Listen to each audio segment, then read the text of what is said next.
Pues Farhana Nariswari, la Miss Turismo de Bandung, tiene 23 años, nació y creció y vive en Bandung y le gusta leer, cocinar y viajar a diferentes países. Fue estudiante de intercambio a Italia durante un año en la escuela secundaria y ahora ella es estudiante de medicina en la Universidad de Payaram. Aparte de eso, actualmente está ocupada haciendo actividades como embajadora de turismo de la ciudad de Bandung, como se dice Mojang en Bandung. Mojang es como tipo de Miss Turismo de la ciudad de Bandung, entonces se llama Mojang Bandung. Y la segunda persona sería Joseph Redsure.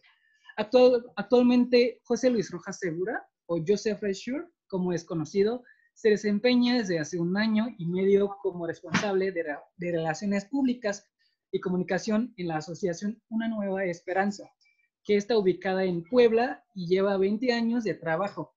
Él es licenciado de Dirección de Empresas y de Entretenimiento por la Universidad Anáhuac de Campus Puebla y cuenta con estudios y trayectoria musical internacional, pues perteneció durante 8 años en el movimiento de Esperanza Azteca como corista cantando en lugares como la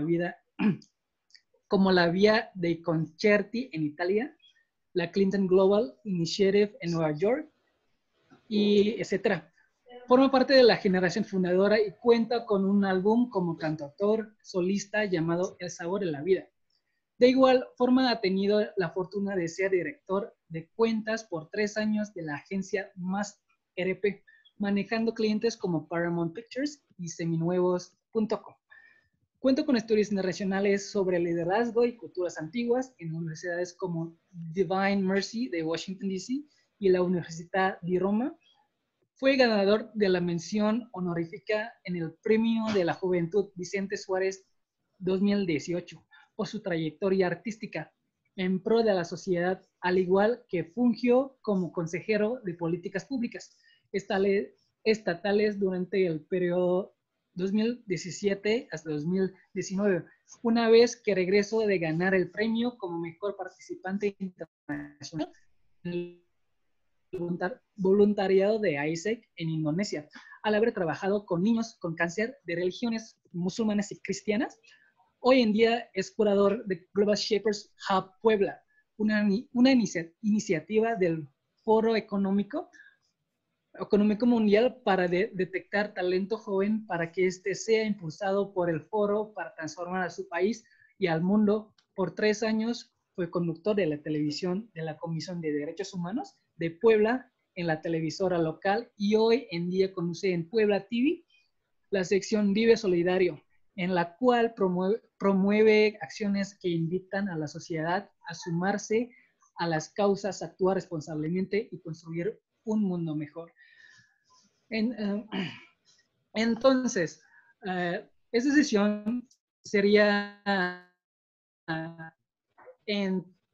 hablar en 3 idiomas, en indonesio, por las ciudades indonesias, y en inglés y también en español. Pero los facilitadores van a hablar mayormente en inglés o español. Si alguien de ustedes de Indonesia quieren preguntar sobre como la vida de Joseph o de Farhana, sobre el Bandung, puedes preguntar en inglés o en indonesio.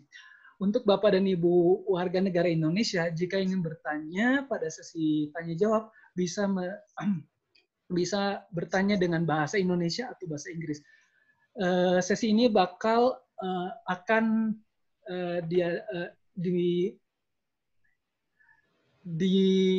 dimulai dengan 3 bahasa Indonesia, bahasa Spanyol, dan bahasa Inggris. Jika ingin bertanya ataupun mengomentari sesi ini, bisa bertanya dengan 3 bahasa Inggris, Spanyol, dan Indonesia. Y por todos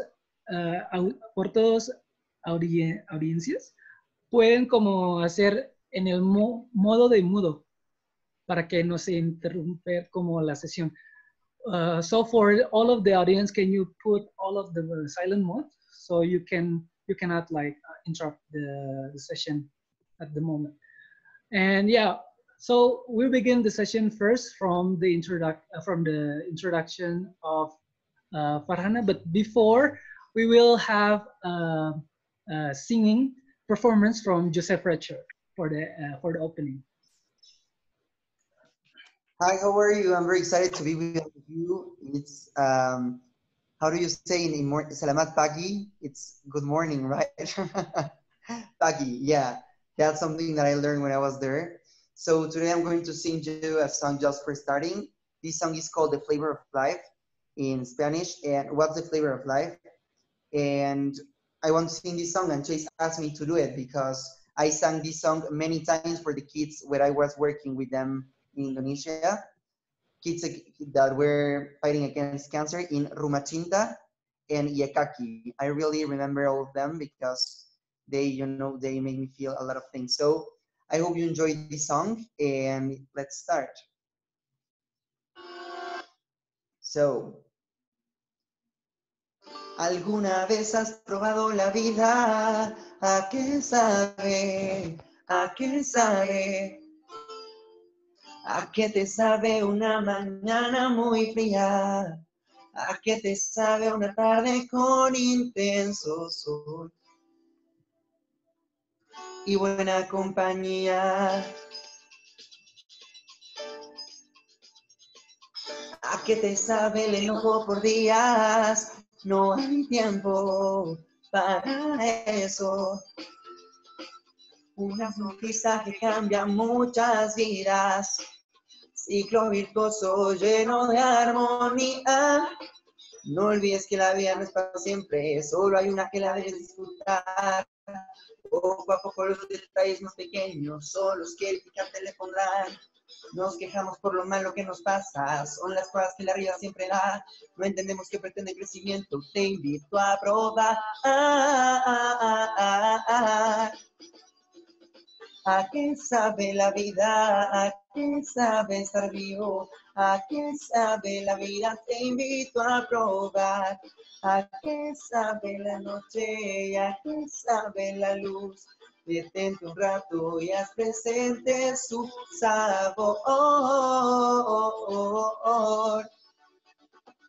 Tú eres el protagonista, no te rindas, es tu historia.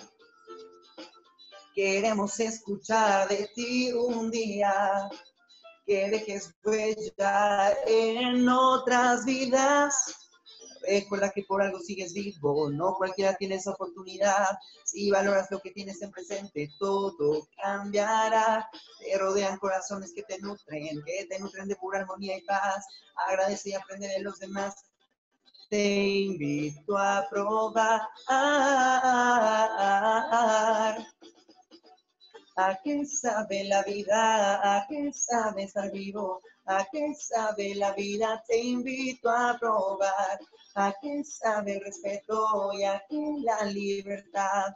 Detente un rato y haz presente su sabor. Tienes que confiar en lo que hay dentro de ti. El mundo afuera te espera. Sal a saborear lo que tiene para ti. Bailando sabe mejor. ¿A qué sabe la vida? ¿A qué sabe estar vivo? ¿A qué sabe la vida? Te invito a probar. ¿A qué sabe la renuncia? ¿A qué sabe el amor? Detente un rato y haz presente su sabor. ¿A qué sabe la vida? ¿A qué sabe estar vivo? ¿A qué sabe la vida? Te invito a probar. ¿A qué sabe la memoria? ¿A qué la libertad? Detente un rato y haz presente su sabor. Yeah. Te invito a probar. ¿A qué saben los sueños y a qué la libertad? Detente un rato y haz presente su sabor.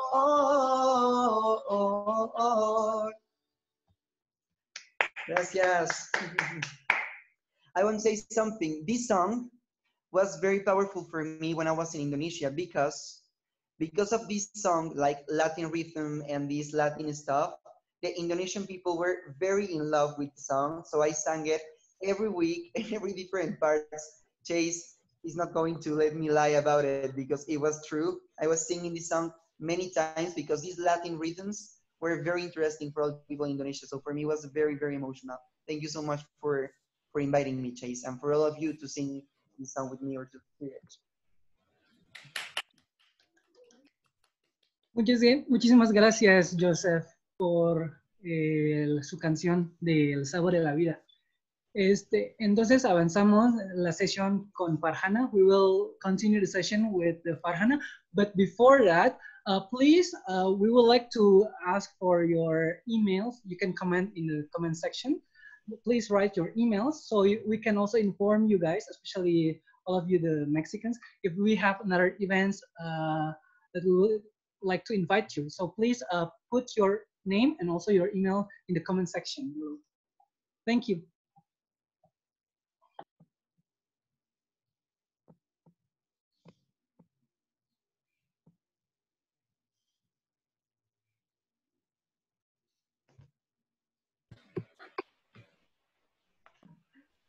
And also for the admin to prepare the PowerPoint for the presentation, please.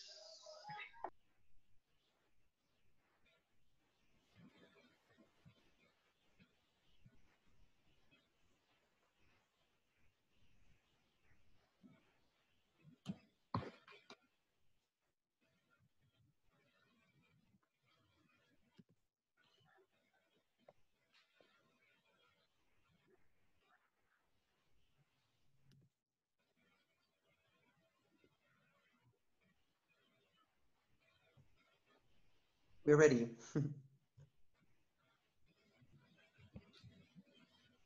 Should we start, Chase?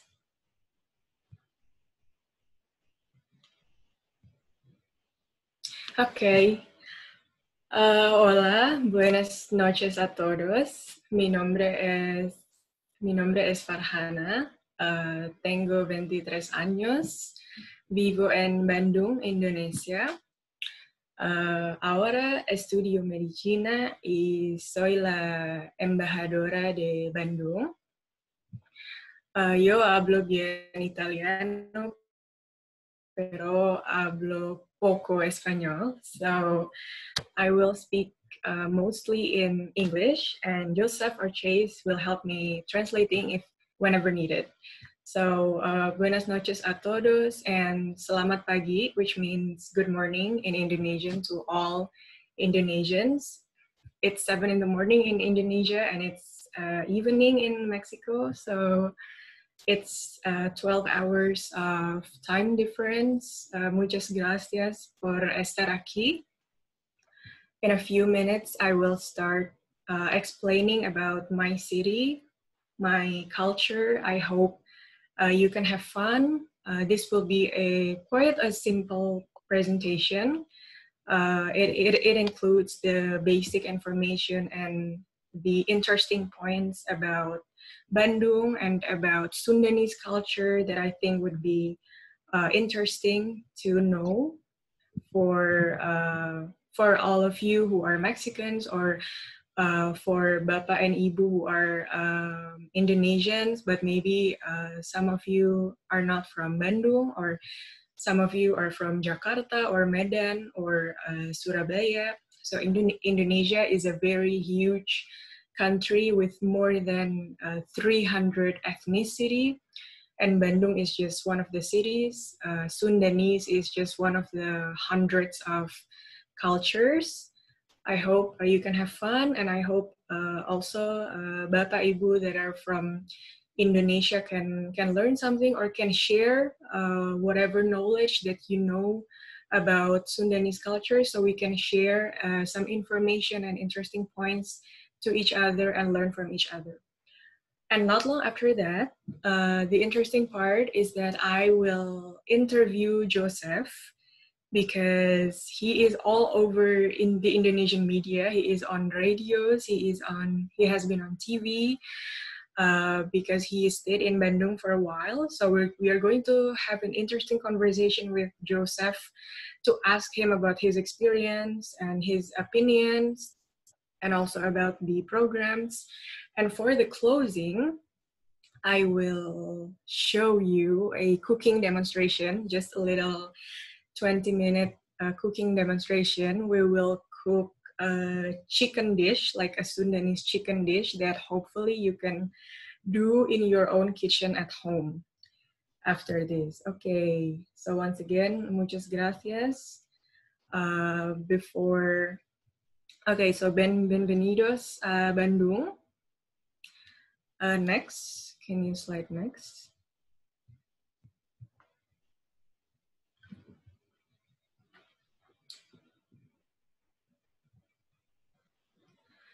Okay, let's pretend that coronavirus is over and we can be on an airplane again to travel to whatever destination. So I know we are bored and tired at home. In Indonesia, it's still really crazy, the situation of COVID.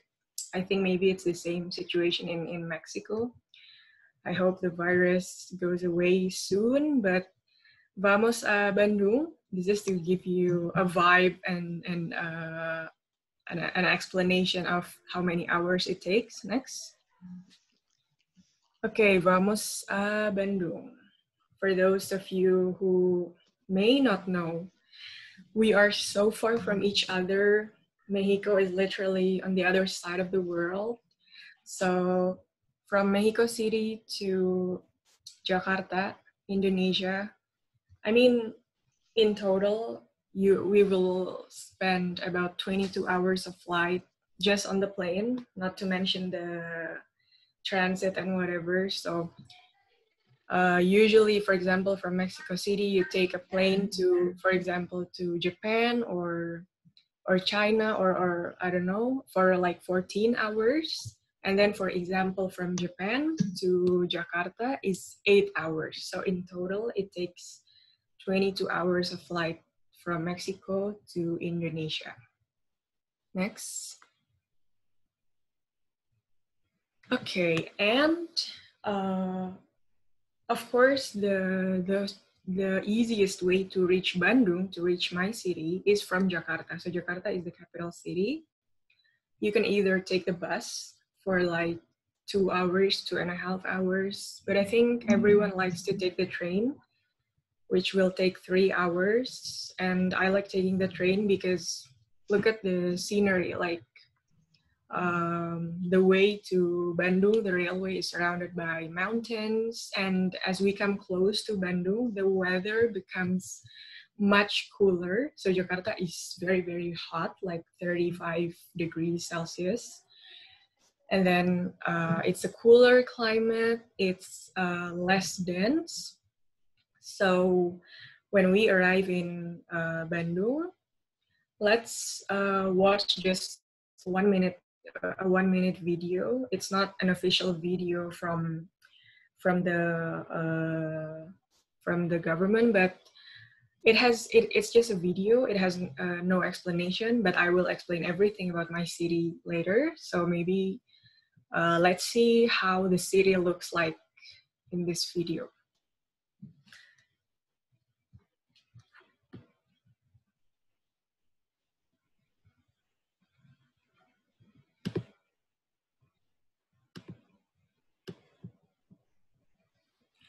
Videonya yang satu lagi, Mas. Yang tadi baru di chat terakhir. Nah.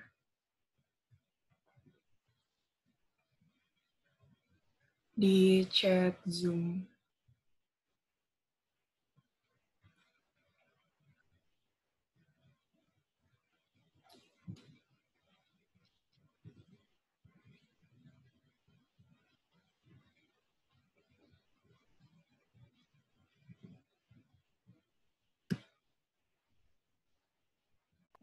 Mungkin maybe while we're waiting, you can also explain more. You can continue to explain about how it's like Bandung while we're waiting for the video.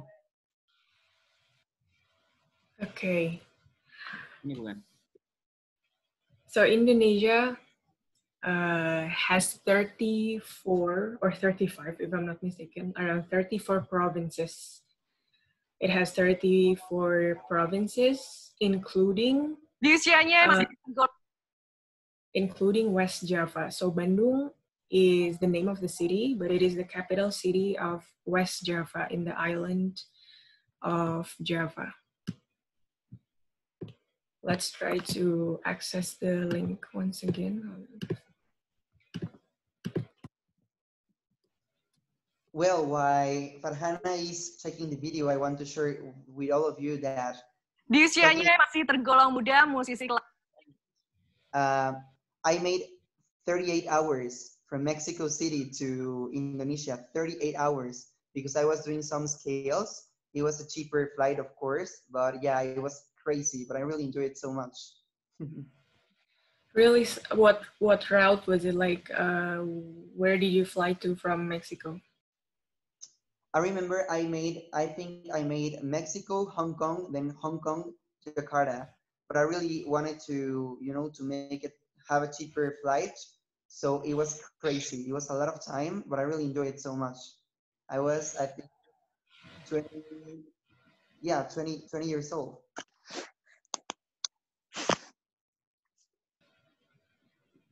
Hold on 1 second.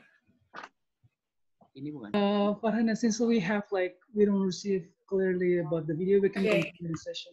It's okay. Mas Adi, you can open your WhatsApp, so we can watch the video. It's just 1 minute videos. By the way, I researched today.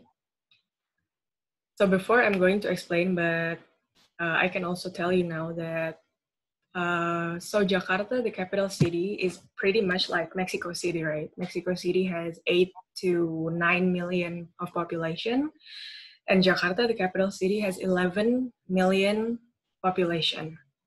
But Bandung is a much smaller city, actually. It has 2.4 million people. So maybe in Mexico, it will be like something like Guadalajara, even though Guadalajara has 1.5 million people and Bandung has 2.4 million people. So the size of Bandung is almost the same as Guadalajara in Jalisco. Let's try to watch the video. This is basically Bandung from above.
Okay, that's it. Enough. Basta. Let's go back to the PowerPoint. So I was born and raised here. I was born in 96. And my parents are from here, even though my dad actually is from Yogyakarta. You probably have heard about Yogyakarta. It is the touristic city in Indonesia where they have the Borobudur temple. And my mother's side of the family comes from West Sumatra, so even another island from Sumatra. But I was born and raised here in Bandung. I even go to college here. And as I said, right now I think the last time was 2018 or 2019, the population is 2.6 million now. Okay, so 2.4 million was several years ago, but right now it's 2.58 million. The area is about 167 kilometers square wide. So as I said, it's almost as big as Guadalajara.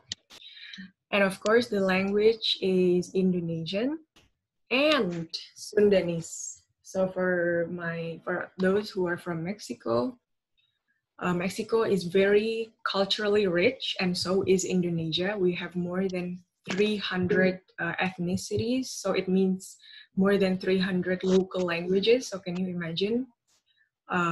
In Bandung, the language that we speak is Indonesian, but when we talk with like our family or with our friends, with street vendors or whoever it is, we also speak the traditional Sundanese. And when I was in elementary school until high school, Sundanese also becomes like one of the subjects that you must learn in school. And you know, there's this trend within Indonesian young people, you know, as like anywhere else, that the young people start to the young people are more not willing to learn Sundanese because they feel like it's much cooler to learn English or Spanish, and they feel like speaking Sundanese is embarrassing.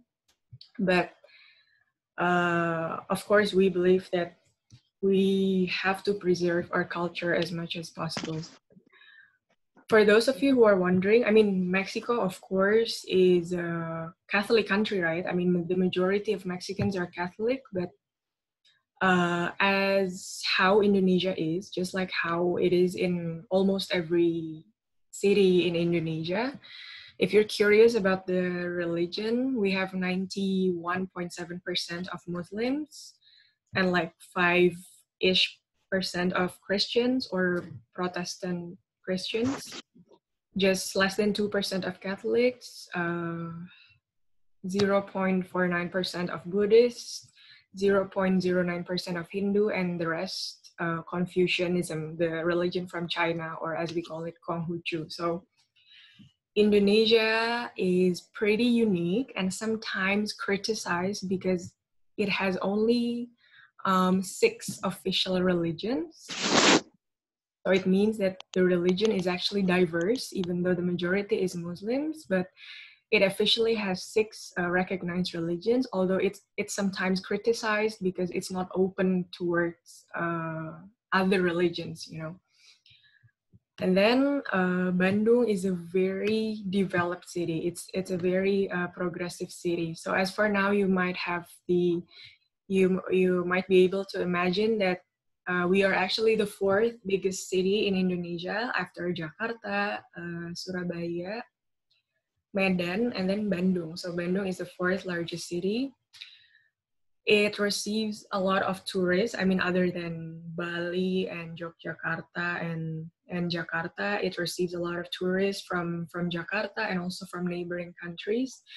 It has more than 10 museums, 20 public parks, more than 160 registered heritage buildings. So in the next slide, I'm going to tell you a little bit, just a tiny bit of history of Indonesia and history of Bandung, because most of these 160 heritage buildings are the buildings from the Dutch that used to colonize Bandung and Indonesia. There are more than 1,200 restaurants. So since 2014, so when I was living in Italy, we had a mayor that was doing great. So he got a lot of compliments from other people because after battling decades of corruption in Bandung and I mean in Indonesia in general. So in 2013, 2014, there was a change of mayor in Bandung, and he made a lot of developments such as building public parks, sidewalks, public facilities that we never had before. So next.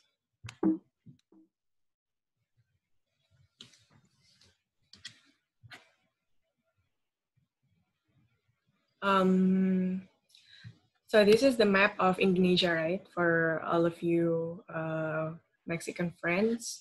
There are 5 big islands of Indonesia, starting from the very left. It is Sumatra. And then the big one up there is Borneo or Kalimantan that we share with Malaysia. And then below Borneo, it's the island of Java. And you see the red dot there. Is the province of West Java, and the red dot is Bandung, where I am now. And then next, on the right of, beside Java, on the right side of Java, you see the tiny island that is Bali. Like everyone knows Bali, it's the most famous.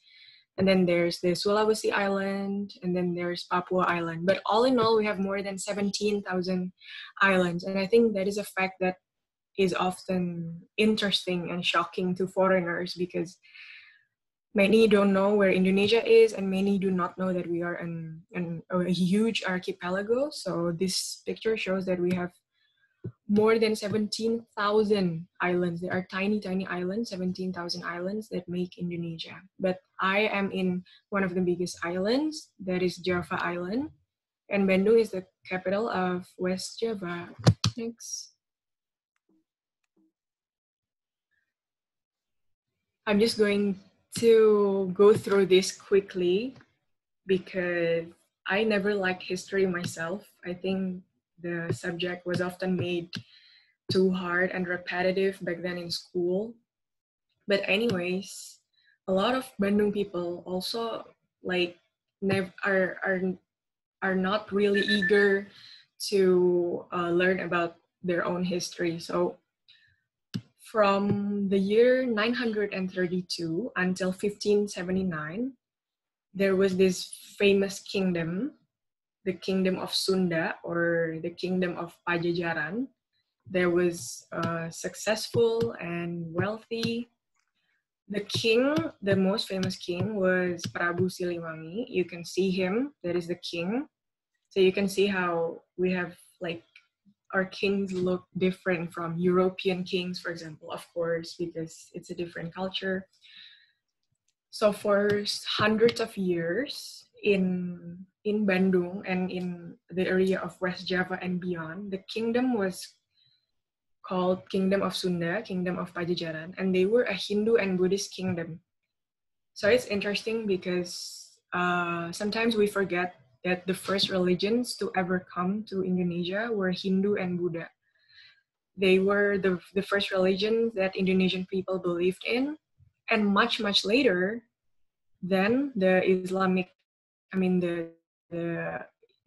religion, the Islamic culture set in, but they were a Hindu and Buddhist kingdom until in 1578, they were defeated by another kingdom, which finally brought Islamic culture. So Indonesia is a Muslim majority country. We are not a Muslim country in the sense that we do not uphold Sharia law or Muslim law like how it is in Saudi Arabia or like in Malaysia. So we have our own laws, we have our national laws, but the majority of us, like more than 88% of Indonesians, are Muslims. Next. And then after the period of the kingdoms ended, by the way, in West Java, and as we call it, the land of Pasundan, or the land of Sunda, which spread it from like West Java and then also the area where Jakarta is right now until the western part of Java. There was where the kingdoms were. But not only there were kingdom of Pajajaran, there were also other kingdoms like kingdom of Tarumanagara and a lot of kingdoms that kept changing.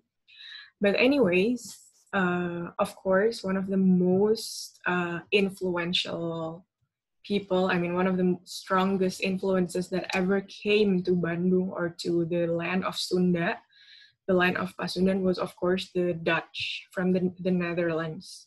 So the thing is, in 1619, it was the year when the VOC from Netherlands came to West Java. Originally, their capital was in like East Indonesia because they were so much looking for the herbs and spices of Indonesia. But like they moved their operation to West Java, so they arrived here. So they were a company from Netherlands that like operated by taking herbs and spices and selling them from Indonesian people. So Indonesia was colonized by the Dutch, by Netherlands for 350 years. So of course, almost every Southeast Asian country was colonized, like the Malaysian people, like the Filipino people were colonized by the Spanish. That is why they speak fluent Spanish. And then the Malaysian people were colonized by the British, if I'm not mistaken. And we were colonized by the Dutch for more than 3 centuries. That is a very long time. And one interesting fact is that, I mean, I think that most of our grandparents or our grandmothers and grandfathers are still, some of them are still able to speak Dutch because when they were little, they were still colonized by the Dutch. So you can see the picture on the left, that is the Dutch. On the right, it's one of the, it is some Indonesian people that were forced to grow coffee, tea, to sell it to the Dutch. Next.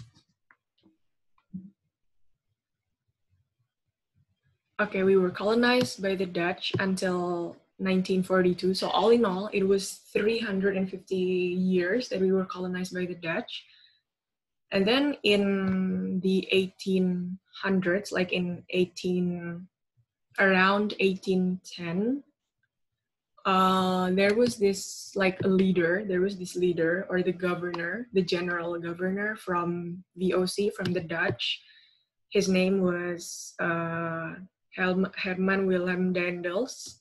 He was appointed by the brother of Napoleon Bonaparte. So Napoleon Bonaparte had a little brother, and the little brother was told to lead this area. Indonesia was then called the Hindia Belanda. So there was this leader from the Dutch. His name was Daendels, and he actually forced Indonesians to make the Great Road. So it was one of the like really huge projects that was conducted by Daendels. He told Indonesians to create this Great Road from West to East Java. So can you imagine?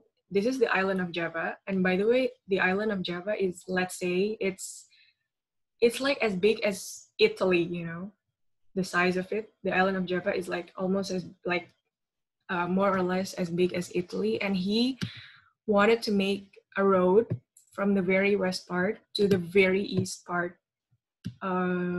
with Indonesian workers.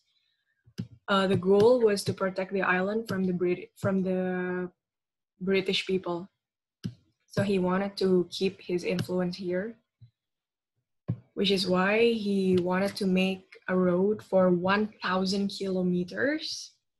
And just one day, I mean, I'm trying to explain the history in a simple way because I'm not an expert as well, but what I learned is that one day when he was doing this, making this 1,000 kilometer road, when he was on the land of Bandung, like the city of Bandung that is Bandung today, so he said to the people there, he said something in Dutch, but what he meant was, so the next time I come here, there better be a new city that is built here. That is what he said. And this sentence is very historical.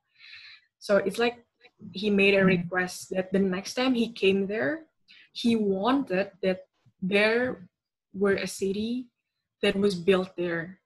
I mean, some people say that it was because he sees Bandung as a strategic location for as a place to govern, because Bandung has a much cooler climate. I mean, that makes sense because Jakarta at that time and right now is very hot. It has a very hot and humid climate. So some people say that he likes the weather here. Some people say that, there's just a lot of land that can be used to govern or to make plantation.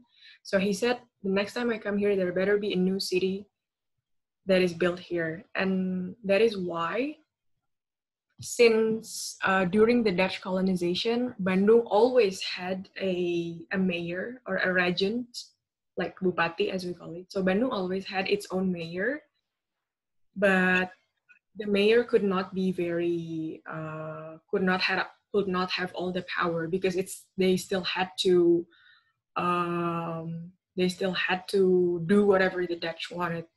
So then the people of Bandung started to, like, together with the mayor or the regent, like Bupati of Bandung, started to create a city. They literally created a city in the point where Daendels stood. So in the picture on the left, you can see the old city center.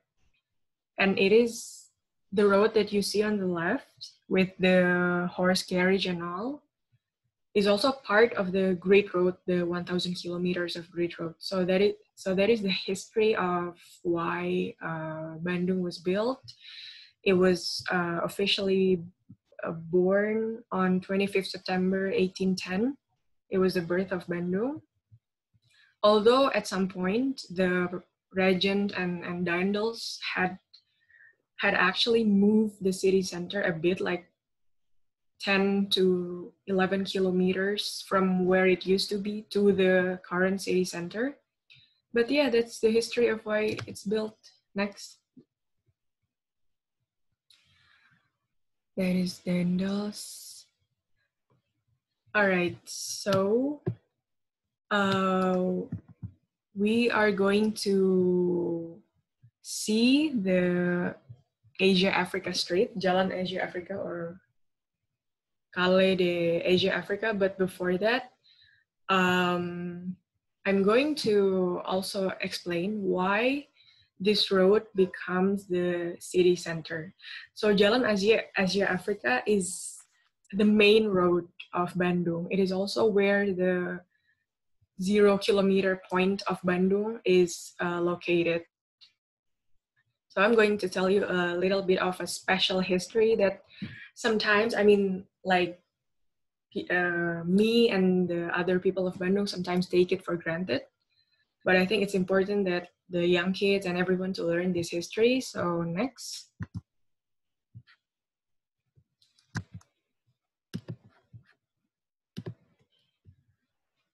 So in 1955, it is interesting and amazing that there was the first large-scale Asia-Africa conference that was held at Gedung Merdeka, which means El Edificio de la Libertad, in 18 until 24 April 1955.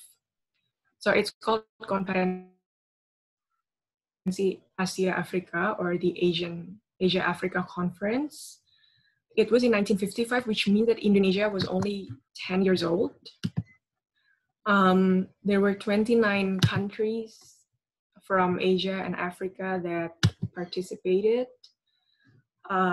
This conference was held. So it was proposed by 5 main countries, like Indonesia. So the Prime Minister of Indonesia was talking with the Prime Minister of Sri Lanka, and then Pakistan, India, and Myanmar, if I'm not mistaken. So the 5 prime ministers, or the 5 state leaders.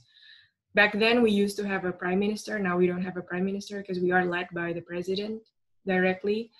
But back then, the 5 prime ministers wanted to make this Asia-Africa conference. And I think it is important to understand that this conference was to, other than to enhance cooperation, the economic cooperation and cultural cooperation between countries, this Asia-Africa conference was also held because the Asia and African countries felt that there is a similarity of a situation where they are victims of colonization, where they are seen as weaker countries.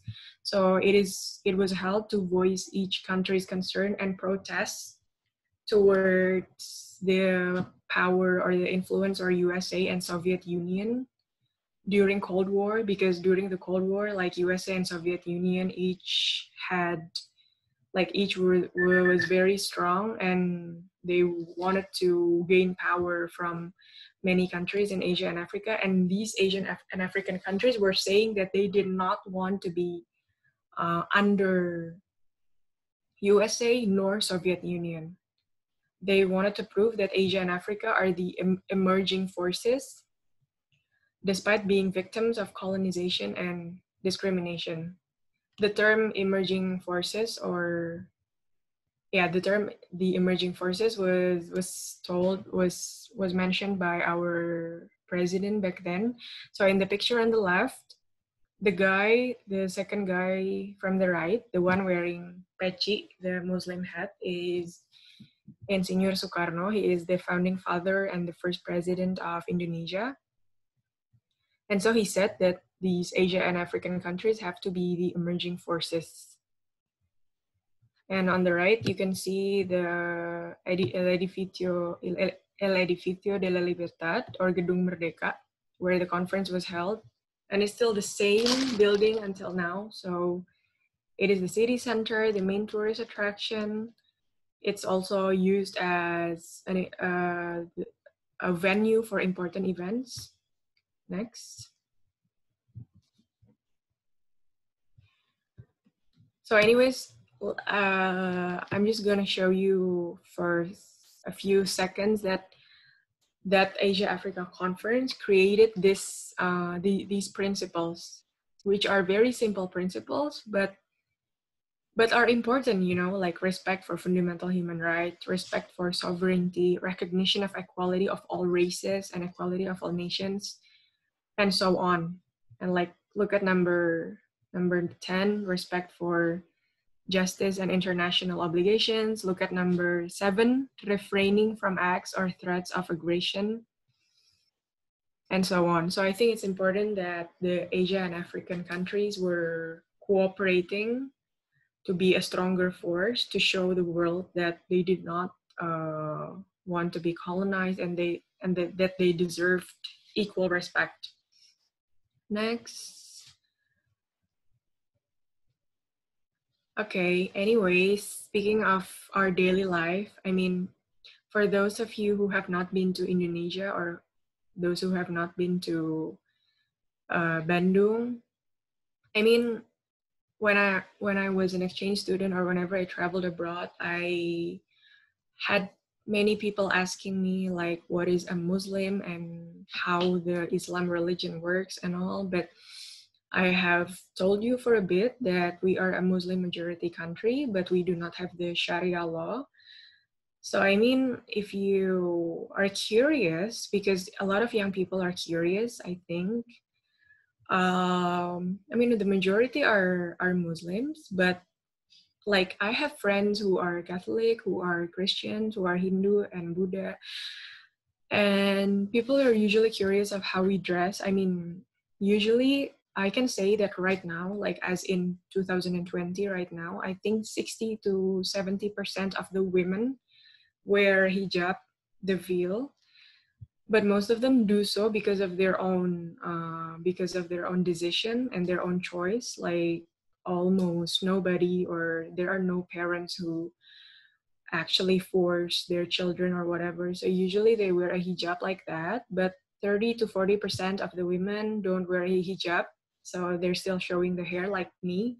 So basically everyone is free to dress whatever they want. And usually the ones wearing hijab are super stylish. Like it is different. I'm not saying it's better, but I'm just saying it is different from the Middle East, for example, because the women wear like pretty colorful clothes and hijab. And the couple on the right are our governor. He is the governor of West Java and his wife. And they used to be the mayor. So a few minutes ago, when I was telling you that in 2014 we had a good mayor who was building public spaces and got a lot of compliments, it is this person. Now he becomes the governor of West Java, and that is his wife. So this is basically how the ibu-ibu, or the women dress, like in the level of like government officials, or when there's a wedding. You basically dress like that. She's cute, right? Next. I'm just gonna go through. Okay, this is my picture, not because I'm narcissistic, but just to give you an idea of how you know some women wear a hijab. I have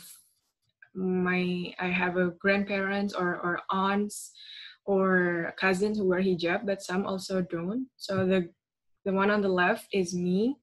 The one on the most right with the short hair is my mom. And beside her is her friend. And the one wearing the hijab is the mother of my friend, the mother of my mom's friend. We were in Turkey last year. And yeah, next. Okay, before going on, I'm just going to tell you a little bit about this traditional tribe, this local tribe called Sundawiwitan.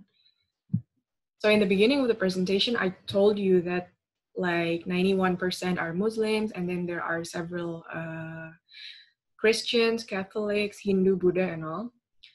But I have come to learn that in my own city or in my own region where I live, there is this special traditional tribe called the Sundawiwitan people, whose population is not much. Like they are probably less than 1% of the population right now, but they are special because they are a cultural group or a tribe.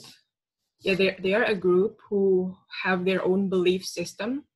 So this belief system, this kind of religion and this kind of culture called Sundawiwitan is older than Islam, is older than the time when Islam and Christians came to Indonesia. It is a religious belief system of the traditional Sundanese. It basically believes in the power of nature and the spirit of ancestors. I think they are unique because they are more reluctant to use technologies. A lot of them do not wear shoes at all. So when you see them on the streets or in the city center, sometimes they're not using shoes at all and they are used to it. They are still very traditional. They don't use much of technology, although many of them are like living normally. They are the Sundawiwitan people, and they believe that in this nature, there are three parts of nature, which is the part of nature where God lives, and then the part of nature where humans live, and then hell, like down below where, hell.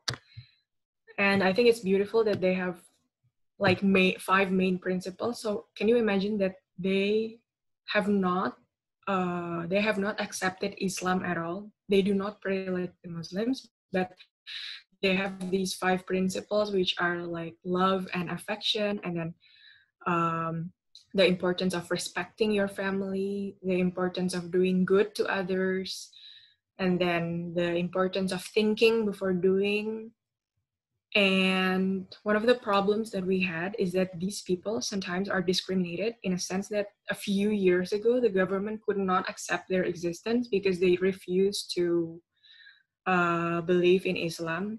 So the funny thing in Indonesia is that when you make your ID, when you're 17 and you can make your national ID, you are obliged, so you have to write one of the religions, like one of the religions that are accepted, which is Islam, Protestant, Catholic, Hindu, Buddha, and Confucianism. And they are neither of them. So sometimes they were forced to believe in Islam, or they were forced to be Catholics, for example, just to be able to have a national ID, which is a basic human right. But if I'm not mistaken, they are now able to express their beliefs in the national ID. Next.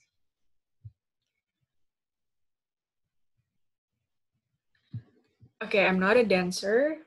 I'm very sure that a lot of ibu-ibu and mas-mas in KBRI, in the embassy in the Indonesian embassy of Mexico City like to dance and like to do dance practices regularly. Chase is a good dancer. I believe I'm not a dancer, but I have to say that Indonesia, just like Mexico, is very, very diverse, and its dance culture, its arts, is very diverse, colorful, and unique. So I'm just mentioning that in Bandung or in the Sundanese culture, there are a lot of dances because each city has its own dance, for example, and West Java has a lot of cities, but the one on the left, the first one that you see is the dance of merak. Merak is a kind of bird. So you see their colorful wings. And then the one on the right is topeng dance. Topeng means mask, maskera, mask. So it's a dance usually done by men. It is topeng dance.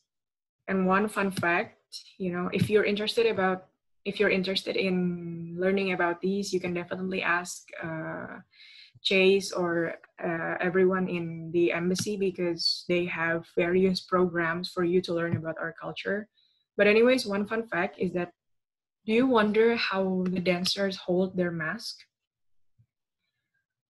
Because they don't use glue or whatever, but Chase, do you want to give the surprise of how these dancers are able to have the mask always stick to the face? So like the mask, we bite it like this with the mask, and we need to hold while we're dancing. I mean, and also the dance is really dynamic. So yeah, I mean that's the challenge of the dance itself. Yoo-hoo! Cool. I have seen people doing this dance. This is from Cirebon, West Java, and so they literally bite the mask, so it sticks to the face. And then the one down below on the left, it is ketuk tilu dance, which means the 3-tap dance. So the philosophy is that the dance is used to flirt, to be flirty with men.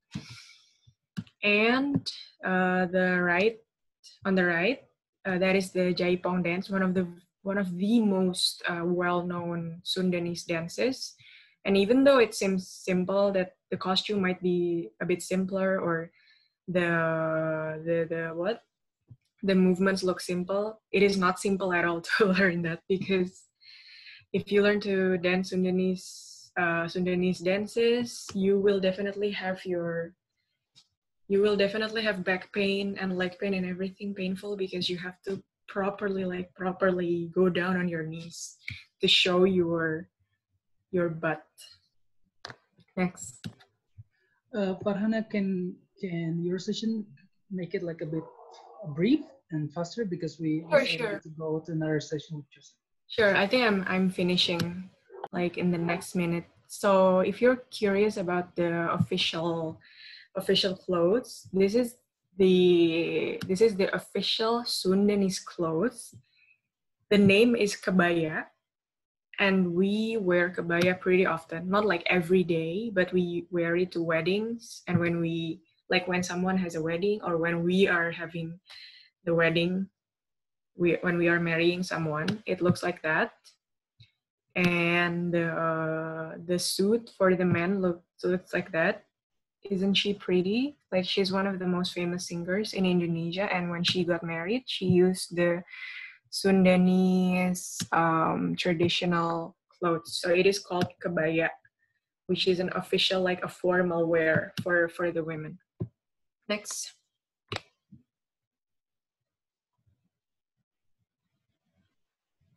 And that is me and my friend. I'm wearing a kebaya as well. And usually with a kebaya, you don't do your hair like this, but I mean, you don't just do your hair like the normal way, but you put it in an updo like that. It's called sanggul. Next.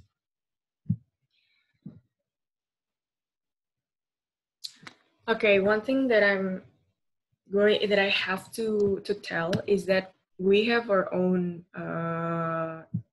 musical instruments, a lot of musical instruments, but the most important one is called angklung. It is made from bamboo, as you can see. It can be played by everyone, literally, because each person can hold one, and even the dumbest person can sound an angklung. You don't have to be a musical expert, you know, not like piano or guitar.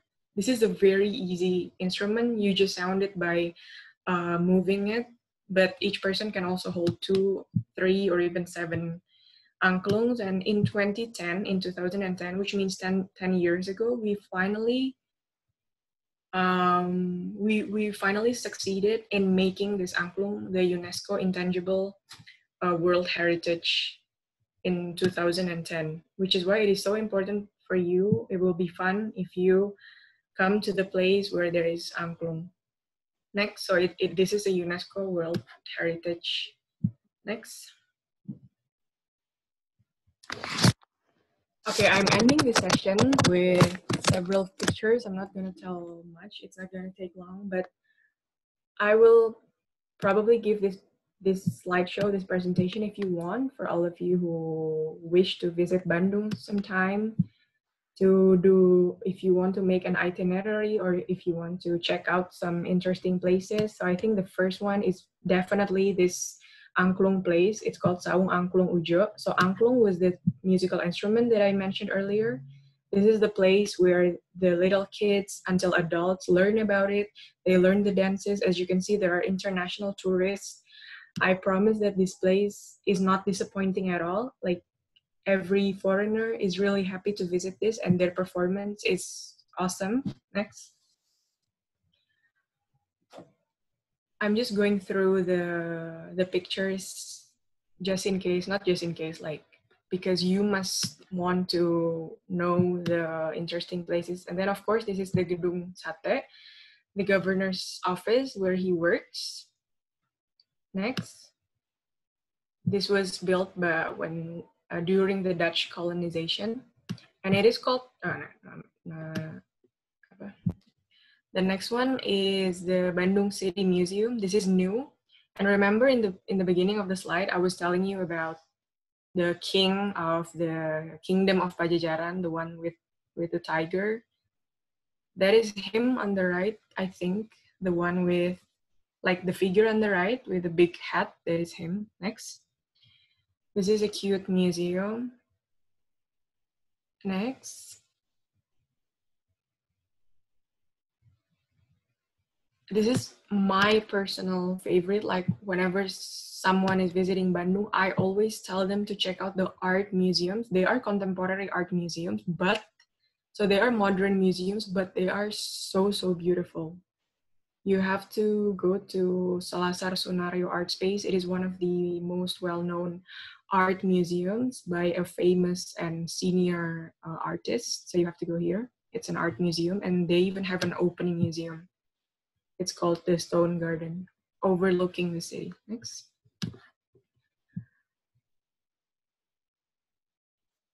This is another art museum. It's called New Art Sculpture Park. He is a famous artist in Bali. He makes really, really huge sculptures, and he has one museum in Bandung too. Next.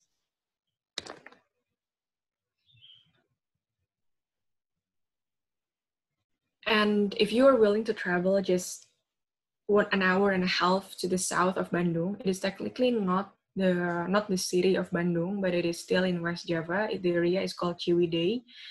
This picture is a white crater, so it's a crater blanco, and it's a tea plantation on the right. So there's a lot of nature spots. Next.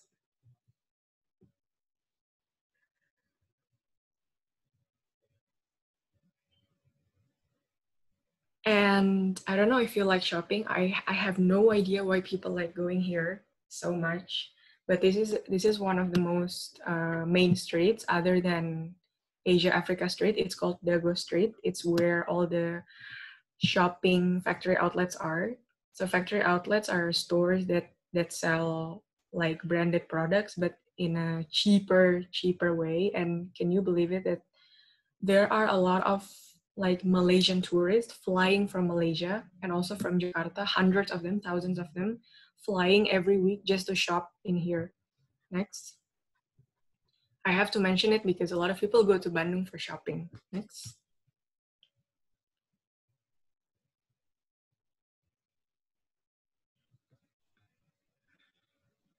And lastly, hanging out in the parks is always a good idea if you want to chill or just have lunch. I think I'm proud to say that we have parks that are as good as the ones in, I mean, we have public parks that are accessible, that can be used to hang out, to eat, to bring your kids, whatever, just like those in foreign countries, you know, just like how they do it in Europe, in Mexico, in the US. So we have a lot of good public parks. Next.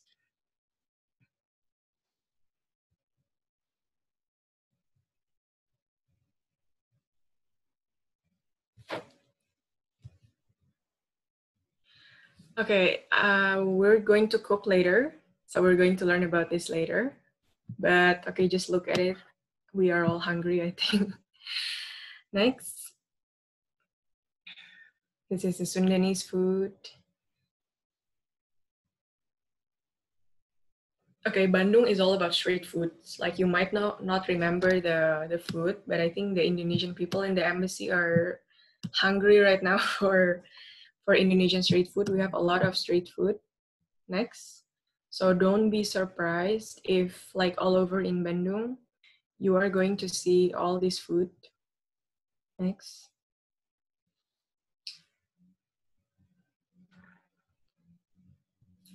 It's mostly fried. Wait, the previous one. The last photo before this.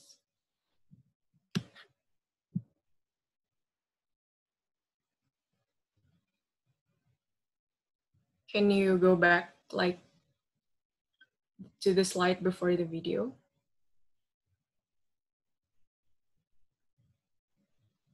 One more.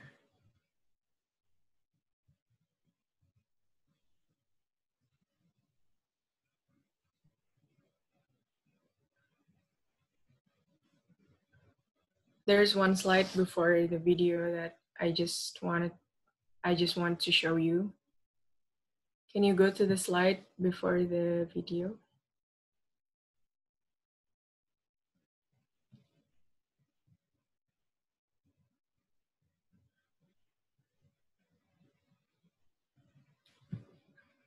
Mas Adi, mau lihat slide yang di PPT sebelum video tadi?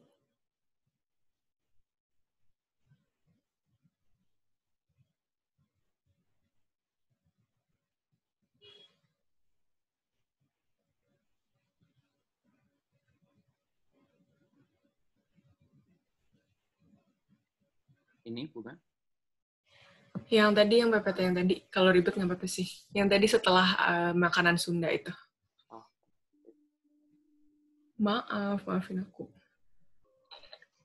I'm sorry it took long, but I just wanted to show you this because it shows the chaos and the voice of Bandung. Yang next, the one next after this, yang tadi ada gerobak. This is pretty much the view of Bandung that you will see everywhere. It's very chaotic. Everyone sells fried foods or sweet foods or whatever. Pero muy bueno.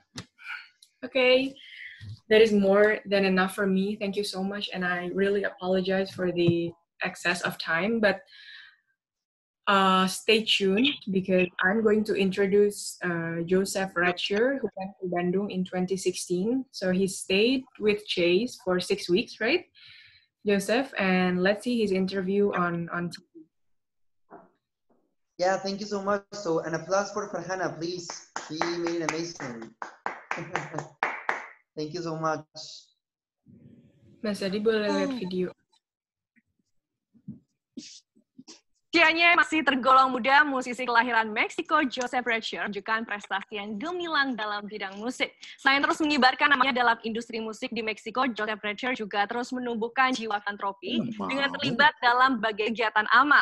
Lalu bagaimana langkah Joseph Redsure membantu sesama lewat musik? Gimana kisah Joseph saat membantu anak-anak penderita kanker di Bandung melalui program sukarela organisasi internasional yaitu ISEC? Maka sudah datang jauh-jauh dari Meksiko, Joseph Redsure hadir di studio Gel Post TV.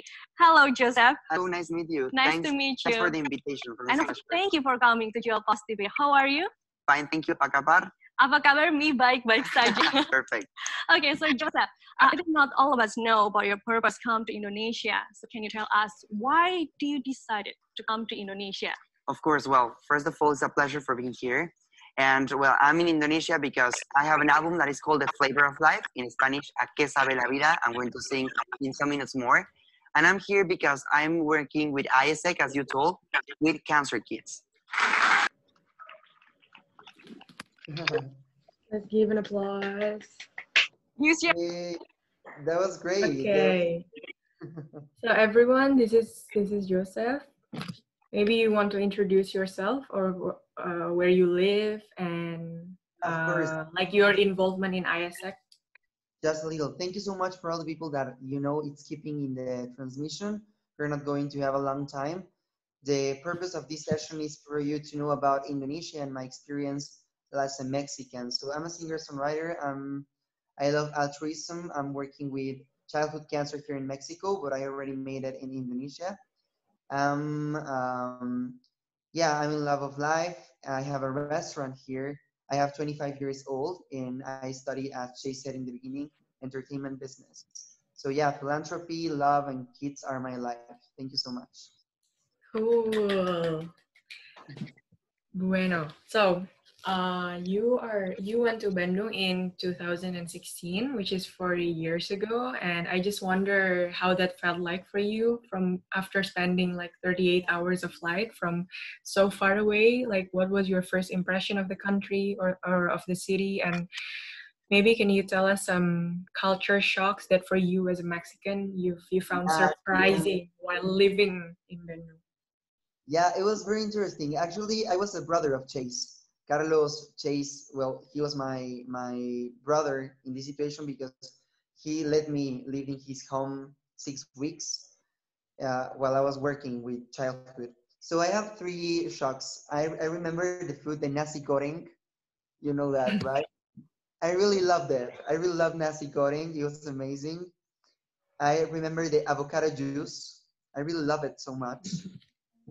And as you already said, Farhana, the city is kind of chaotic because of the Gojek. I remember the Gojek, these motorcycles like Uber, you know that? And the city is chaotic, but it's very beautiful because around the city you have beautiful places like City Way that you already showed to us. So I really enjoy it. And of course, being near to the Muslim culture made me think very different about what I already thought about Muslims, because here in Mexico we didn't have a lot of culture about it. Amazing. So you were staying with Chase, and your first impression was that it was chaotic, and you like nasi goreng, and you like avocado juice, which I think can be shocking because if you in Mexico use avocado to make salsa or guacamole or something salty with your meals, we never use avocado for eating. We drink avocado. We drink avocado juice with sugar and chocolate. Can you imagine? No, and sorry, I love martabak. Please explain to all people what is martabak, because I don't know, but it's amazing. Martabak is sweet Indonesian. Okay. Maybe also you can tell when like the slide could be moved to the next photos. Yeah, like, sure. Sure, Mas y también, Adi, I will para ustedes que quieren preguntar sobre la experiencia de Joseph, podrían dejar sus comentarios en la sección de comentarios, como su experiencia o como cuál es como la cultura de Bandung. También podrían preguntar en este momento de la práctica. So, ibu-ibu, bapak-bapak, kalau misalnya mau bertanya, bisa sekarang juga. Jadi kayak selagi mereka berbicara, lagi ngobrol, nanti bisa sekalian tanya di section komentar di bawah, di section chat sekalian. Jadi biar langsung dijawab kalau misalnya ada pertanyaan. If you would like to ask about the experience in Bandung, about to Joseph or like to Farhana, you can already ask them in the section of chat right now. And after this, don't forget, stay tuned. We will have the cooking session from Farhana. Sí. Okay, Joseph, you said it was it felt different and it felt new to you to be able to be close to like Muslim culture. I mean, speaking about culture, we are Asian, we are Southeast Asian, and then we have a lot of yeah, of course, Arabic cultures, Muslim cultures. But what were the, if you can like list the culture shocks, or for example the stereotypes that you once had? For example, if Indonesian people to you are very very shy, you know, they are usually shy to bule, or they are usually shy to el gringo. Yeah. Because they consider everyone, whether Mexican or Europeans or what, as bule, as gringo. So how was it? How was the impression and people's reaction? Well, yeah, of course. Well, just to be, and I can see that we have questions, so we're going to reply them later. Thank you so much for asking. Um, the first thing that you already said, my first impression with the Muslim culture was that, you know, in Mexico, and I'm going to say it, I'm sorry, but it's true, in Mexico, in North America, kind of countries, we don't talk a lot about Muslims, you know, about Muslims. We don't have like a very close perspective. So the first thing, you know, I was kind of afraid. I remember, not for the people, but, you know, in culture in general.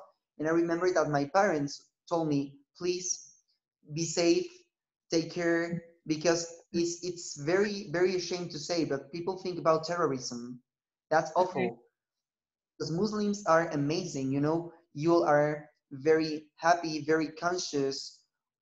You know, I was very in love with the culture. And as you can see in the pictures that you're having this presentation, you know, I was very close with all of them. I remember when I was talking with a friend about hijab, and I asked her, why are Mm-hmm. you using hijab? And it was a very romantic explanation. So I just was like, yeah, of course. It's not something about being sexist or feminist, you know? That was very interesting. And the second thing that you already asked me about, if I enjoyed, I really enjoyed, and I'm always going to say that Indonesia changed my life. So I was one person before Indonesia and a person after. Wow. So I mean,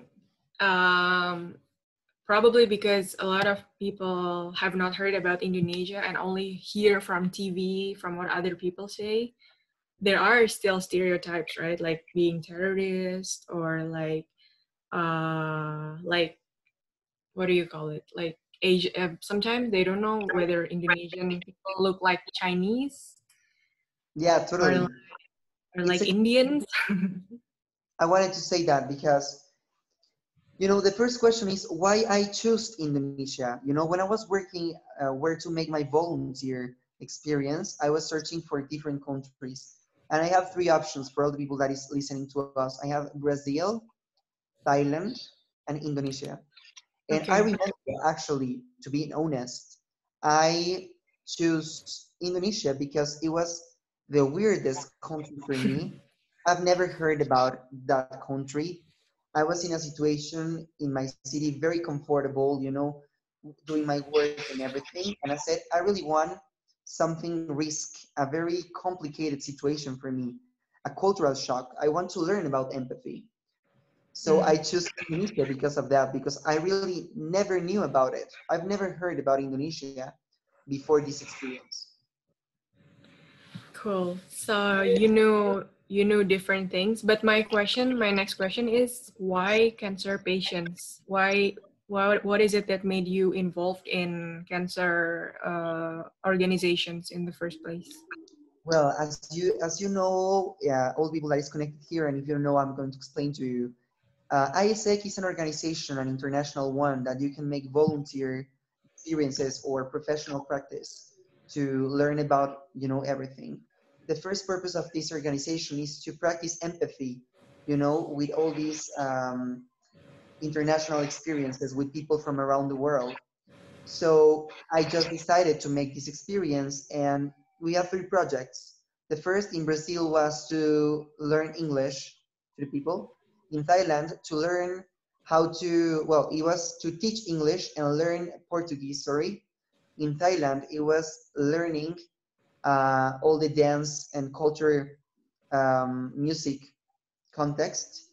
And Indonesia was working with cancer childhood. And in Mexico, as a singer-songwriter, before doing my album, I was in a social project. So I think I'm a very sensitive and empathic person with causes. So I choose something difficult, that cancer, in a difficult country like Indonesia, in a different religion like Muslims, with different kind of eating, like of nasi goreng, martabak, bala bala. I really enjoy it so much. So I just decided this experience because it was all different for me. Ok, Joseph, hay preguntas, desde, a ver, hay 3 preguntas desde Osvaldo. Hola, buenas tardes. ¿Bandung es una ciudad segura? Osvaldo, Como... voy a decir así muy breve para que todos tengan tiempo. Y Farhana, thank you so much for your questions. They were very well.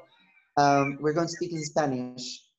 Osvaldo, ¿Bandung es una ciudad segura? Sí, la verdad es que una vez me perdí porque no tenía internet, no tenía GoJet. Entonces, no lo recomiendo, pero le pedí a una persona que me llevara a casa de una bicicleta que me encontré, una moto que me encontré ahí en Paris Van Java, y me llevó perfectamente bien.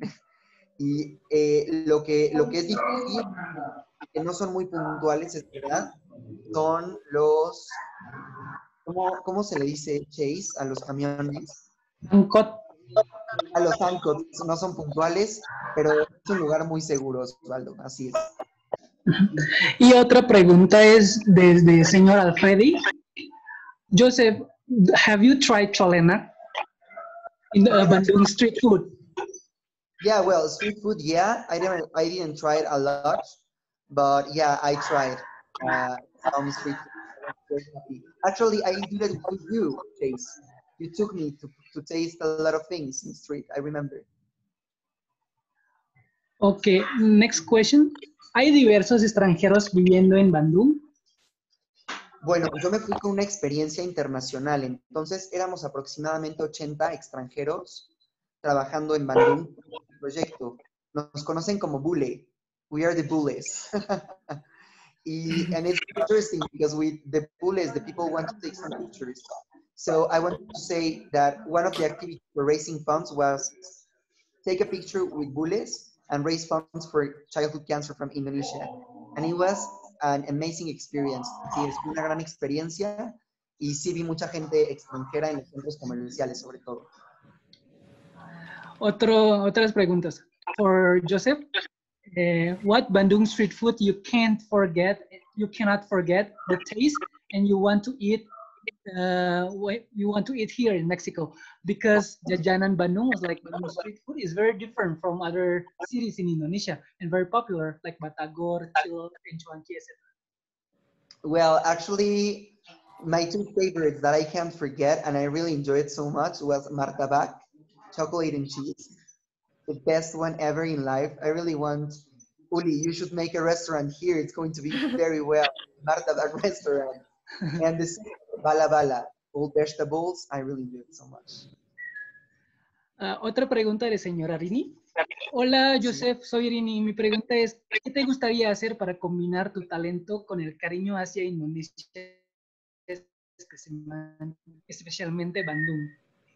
Bueno, a mí me encantaría poder de repente dar algunos espectáculos allá y hacer espectáculos aquí, siempre combinando, no sé, a lo mejor algún video musical con bailarines de Indonesia, sería algo fenomenal.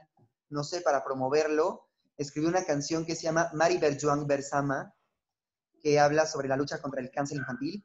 Y bueno, ¿por qué no a lo mejor hacer ese video combinando pues esta experiencia internacional? Me encanta y por supuesto regresar a conocer un poco más porque solo estuve 6 semanas. Me encantó. Y otra pregunta. Hola, de Evelyn. Hola, buenas tardes. ¿Qué fue lo que más te agradó de trabajar con infantes? De trabajar con infantes. Lo que me gustó de los niños de Indonesia es que son muy creativos y tenían mucha curiosidad por la cultura de otros países. Entonces, estaban muy contentos haciendo diferentes cosas. En mi caso, les puse una pasarela de moda haciendo trajes típicos mexicanos en papel. Les puse mi canción de ¿A qué sabe la vida? Y bailamos por horas. Fue una gran experiencia. Me encantó su apertura a conocer sobre otras culturas. Pues, ¿ustedes tienen más preguntas sobre pues su experiencia de Joseph sobre Indonesia, sobre Bandung. Si no, vamos a avanzar. Claro. Vamos a avanzar. Joseph, what are the experiences that are unforgettable from the days that you were volunteering? Or maybe can you explain to the Indonesian friends what exactly the activities that you were doing in the foundation of Cancer Kids Yayasan Kanker Anak? Yeah, totally. I was in two associations, as I already said to you, Yekaki and Ruma Cinta. So I was working with another 10 friends from different countries. We were 11, I remember so well, from Sri Lanka, Egypt, Germany, United Kingdom, beautiful people. So we were making some different activities about culture. So like painting, dancing, doing sports, but all the things that we were making have to be on a topic, on the context of our country. So working with the kids, I really enjoyed that kind of things. And working with my team, you know, designing campaigns for raising funds for these both places. One of the best experiences that I already have, and Chase, you don't have to let me lie because I remember that you were part of that with your father. You remember that I had the opportunity to talk with the governor at that moment to explain to him what important was attend the kids that were fighting against cancer. And with some friends, we made a project that it was called Create Your World, that actually I'm writing a book about it. So Rini, we can do something about that. The book, for example, about Bandung and Mexican culture that we made. And we made a project, we presented to the governor, and he financed and gave money to have some ambulances and buy food for these two associations. So it was an amazing labor that we made as internationals with the locals. Okay, gracias, Joseph. Mientras, Farhana, you can also be ready for the cooking session because we will have like a cooking session right now. Okay. But maybe yes. To close this interview and before the cooking session, maybe some of the Indonesians or some of the Mexicans are curious about the programs that maybe you have from the embassy or maybe that ISEC have and how to register. Yeah, really. Antes les quiero decir a los amigos de México que también esta sesión es importante porque Chase, Carlos, les va a explicar un poco sobre los programas que tienen, las becas que tienen y las oportunidades para los mexicanos. Les quiero decir que es una gran experiencia, que tienen que vivirla, que el mundo se hizo para conocerse y para poder comprender y para poder amarnos como humanidad. No hay mejor que amarnos como humanidad que conociéndonos. Entonces, Chase, explícanos por favor qué tiene Indonesia para los mexicanos y qué podemos hacer nosotros por ese gran país que es increíble. Kenapa nggak di dapur?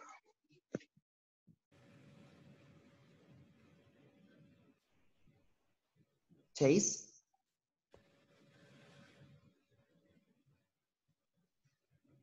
Chase? Okay, so bueno, you were with ISEC, but the Mexicans can also register for the exchange programs or scholarship through the embassy, right? So maybe Chase from the embassy will share just for a little bit what programs you have that can be taken by the Mexicans. Before that, maybe we just can continue to the cooking session. I will explain that maybe later before the closing. Okay. Because it will just like a brief. Okay, thank you so much, Joseph. Muchas gracias. We will, maybe you can keep asking questions for us or for Joseph to answer later about anything. And now we will go through the cooking session. Okay. So basically today, we are going to cook ayam suwir kemangi. What is ayam suwir in Spanish, Chase?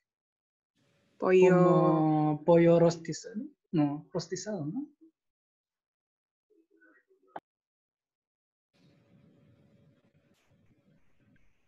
Pollo deshebrada. Deshebrado. Pollo deshebrado. Yes, so we're going to make shredded chicken. This is the chicken. and the chicken has been fried, like half done. So I didn't do anything for the chicken except just put a little lemon and just fried it half done. And then for the sauce, for the salsa, you might understand that we in Indonesia and in the Sundanese culture, or like almost in every culture in Indonesia, we all eat spicy food. Almost everybody eats spicy food. We cannot eat without the spicy salsa. So today, this evening, I'm going to show you how to make the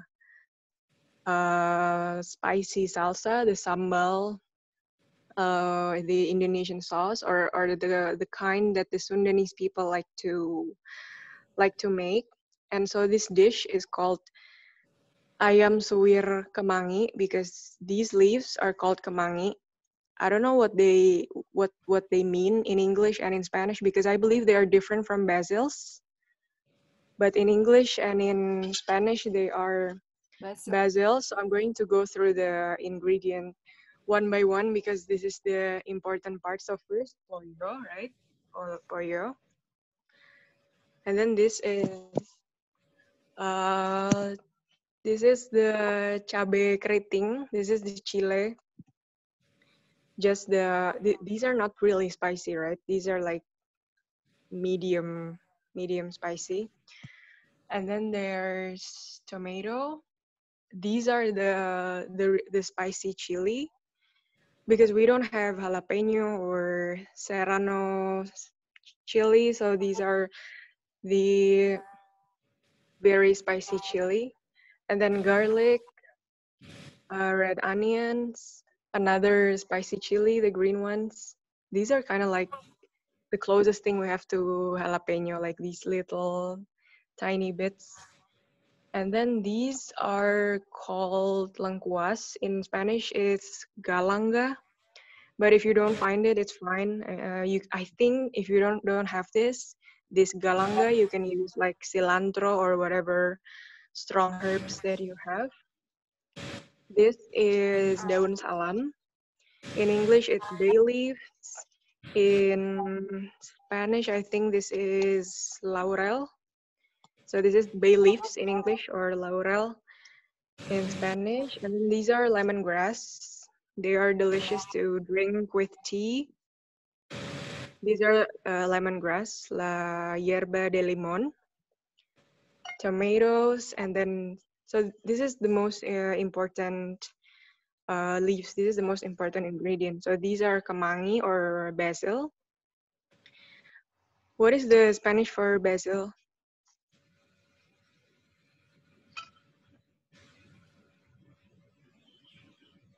Okay. Okay. So first we are going to make the, hold up. This is la señora that works in my house. Ambil aja. So we're going to take some chili. Ini aja. We're going to make some chili and let's take like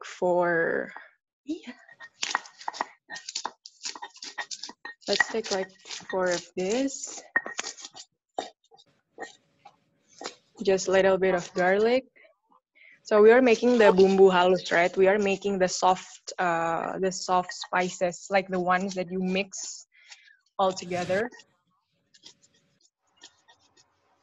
And then some red onions. Bakunya kelihatan deh.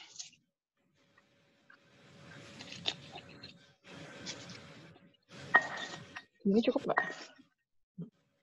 Just a little bit of the galanga.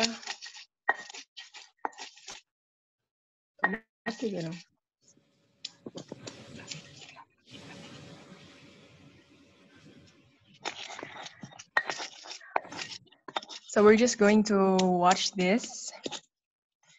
We are not going to be able to skip so that you understand the pain of making the salsa. This is the tomatoes.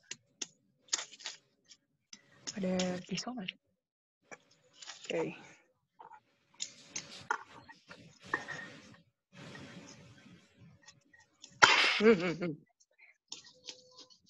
Let's just throw this tomato. So in Indonesia, usually we have, the usual chile are these three things. First, the long chile, the ones that are not really spicy. The green little ones are the ones that you eat with bala-bala, Joseph's favorite food. And this is the hottest, like the almost makes you die chile. It's the red chili. It's very, very hot. So usually when making this kind of salsa, you will want to use a lot of these. You will want to use a lot of these spices because they're not really spicy. And if you like spicy, you're going to add these little ones, but be careful because they are super, super hot. I mean, I think jalapeno gives you a hotter sensation in the tongue. Like jalapeno makes your tongue hot, but these ones are very spicy. So I don't know how to explain it, but jalapeno is hot, but these ones are really super spicy. So I'm going to repeat okay, so you see all of the things that were mixed in this. So she is going to mix it. She is going to put this. She is going to crush all of this until it's quite soft, but not too soft because maybe it's better if there's texture. I mean, it depends on you, you know. So again, if I have to repeat, we have pollo. So I have fried this, like this chicken has been fried, but half done because we're going to cook it after. So the ones that are crushed, the crushed things are the long chile, and then the hot chile, and then some garlic, some red onions. Are these shallots? I think they're called shallots, not red onions. Kurang bawang bombay nih kayaknya. Nggak apa-apa. And then, of course, prepare some salt. And then to make it more, to not make it so dense, like to make it more, to make it less dense and there's more liquid and more freshness to it, of course, tomato, pomodoro. So the most important ingredient will be these basils, these kemangi leaves or basils, because they are very, they smell really good. So they are some kind of herbs. And you know, these are banana leaves. And you will see that a lot of Sundanese people literally eat while sitting on the floor like this. I mean, we are literally sitting on the floor. I mean, most days we eat on the chair, but sometimes when you go to the traditional restaurants, you're gonna eat, literally you sit on the floor and then you eat on the banana leaves. So after several minutes, we have reached this consistency. If there's any question, please write in the comments. Tomatoes, and for the vegetables, if you wonder what these are, you know how people like to eat salad, like Americans, Mexicans, everyone likes salad. The Sundanese people also like to eat like uncooked vegetables like this, or just boiled vegetables. These are cucumbers, right? These are not cooked, and it will be delicious if you just eat this uncooked cucumber with a bit of sambal or salsa. It's gonna be really good.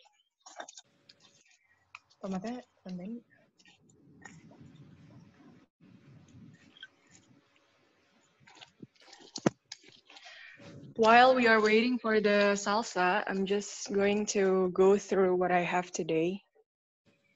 I think, okay, this is batagor. Apparently I have batagor. So these are fish cakes. These are, if you look at it, so this is tofu. You know tofu, right? The food that is made from from soybeans. This is part tofu, but part fish.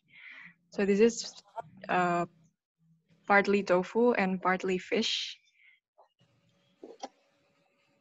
These are some snacks as well. So this is one of the most common street foods. So these are fried. So usually you just buy it on the street. Like for 10,000, you will have 10,000 rupiah, which is like less than $1, $1. You will have the whole plate.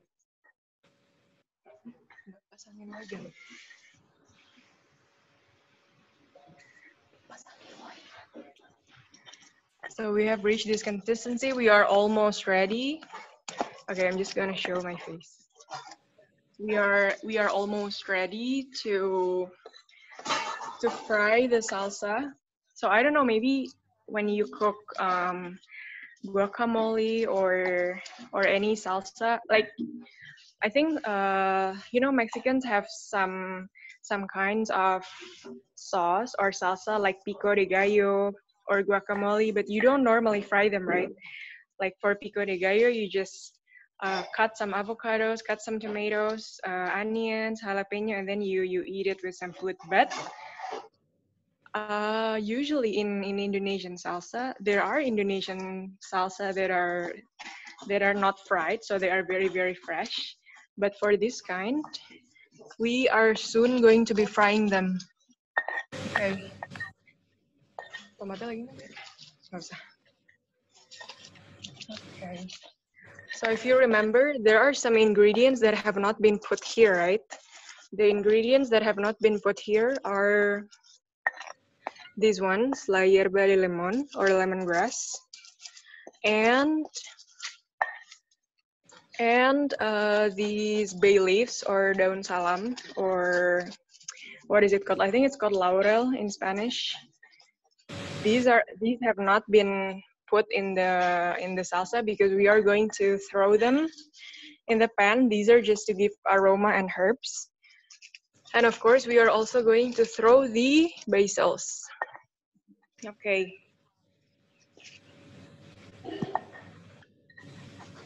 Okay, vamos a la cocina. Yuk, Bi. Oh yeah. Okay, so there's this method of wait. So you notice how all of these things were crushed, right? And by crushing, I mean like doing this until you put all your energy. But there is another method of mixing, which is geprek, in a sense that you just press this, but not too much, you know, just so they are mixed with the others, but not too energetic. Okay, vamos.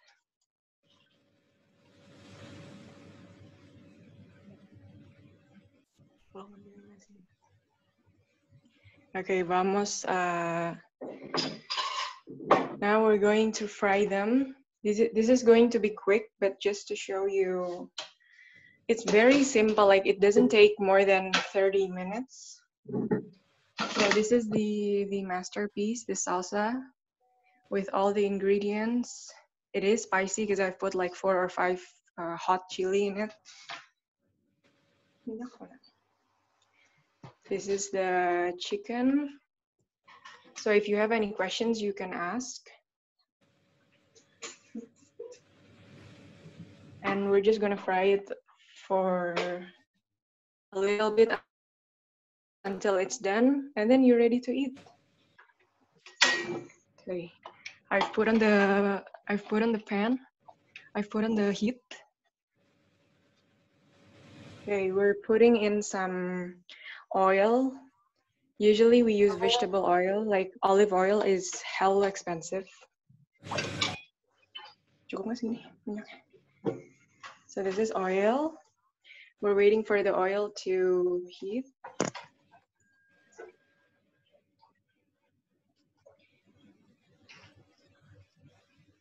Soon we're gonna be putting the sauce.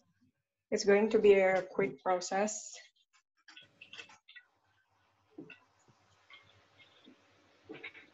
Okay, I know Mexicans like spicy food, just like in here. Okay, so udah panas belum? We're waiting for the oil to heat.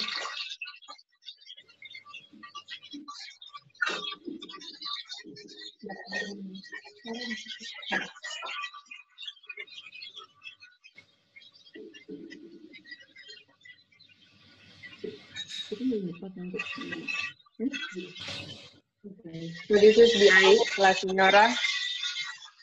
Okay, it's on. I'm scared that there will be oil on my hand, but look at that. It's drying.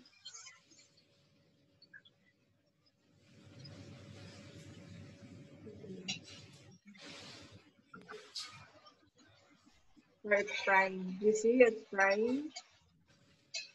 That thing is lemongrass, and that leaves are bay leaves. You know,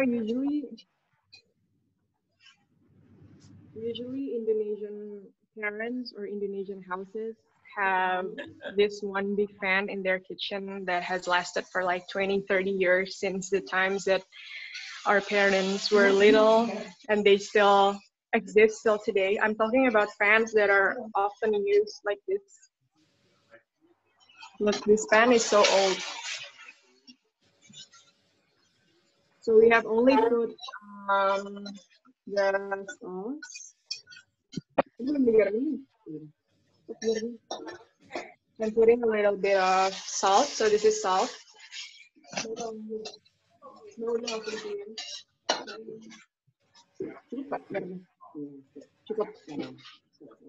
Just a little bit more salt because all Sundanese people have hypertension. I promise you.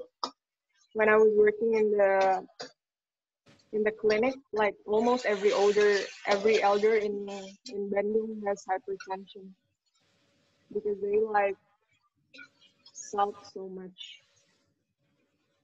Okay, after that, we're just gonna add water a little. I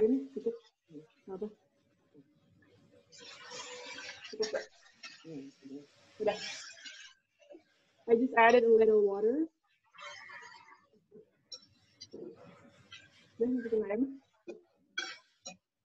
Okay, now next is the chicken, the pollo, the shredded chicken.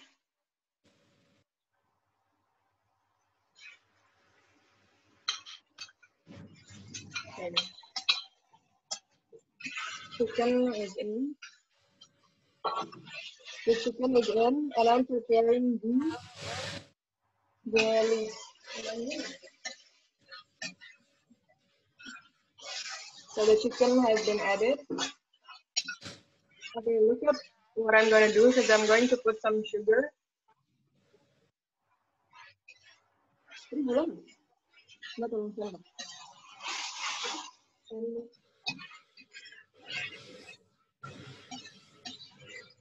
just going to put like this amount of sugar.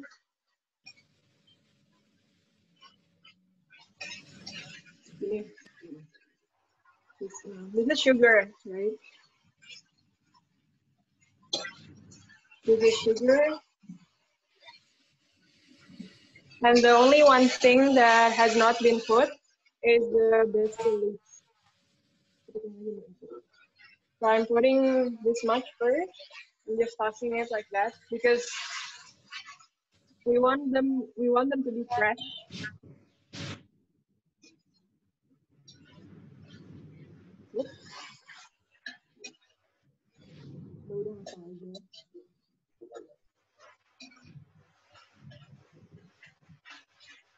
Okay, look at that.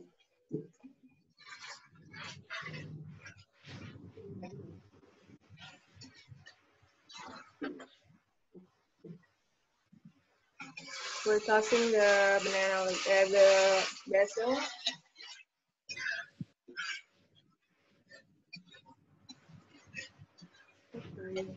Tambahin air dikit. Udah.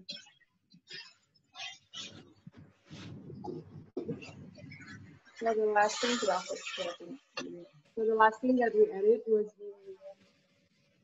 the mangi leaves or the basil leaves. So they are still fresh. It's going to be cooked soon, you know. Just wait until the chicken gets cooked. We're gonna have a taste. We're gonna taste this just a little to make sure everything's okay.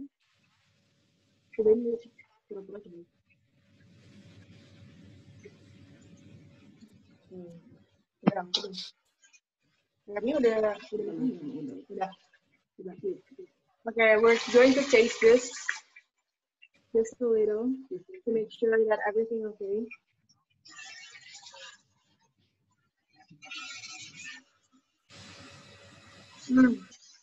It's good. It's nice. I'm just gonna wait for the chicken to cook just a little bit more. Okay. Masih daun pisang. Ini bersih nggak? Ini bersih nggak di sini? Okay. These banana leaves are clean. So when I said that Sundanese people like to eat literally on the floor on banana leaves, this culture is called ngaliwat, where people sit together and eat with their hands. So I'm just gonna toss this rice. This is the rice. So we use no plates. The traditional way is to use no plates. This is rice. And we're waiting for the chicken.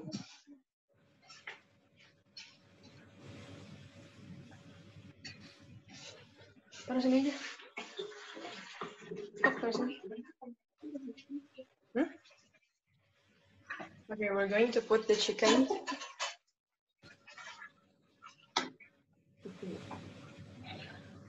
We're going to transfer the chicken.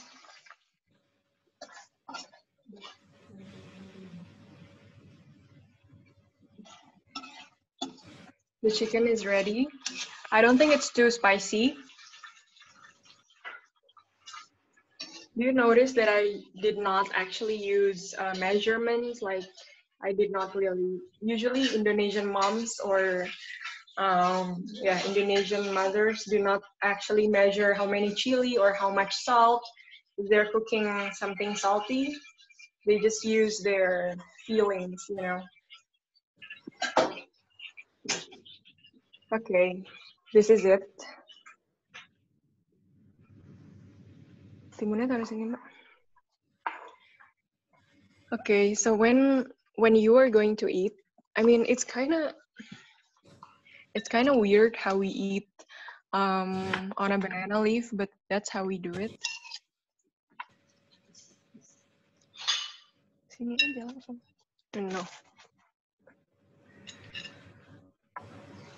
So when you want to eat, just put them spread out like this. And don't eat the bay leaves. These were the bay leaves. Don't eat this. This is just for flavor. Okay.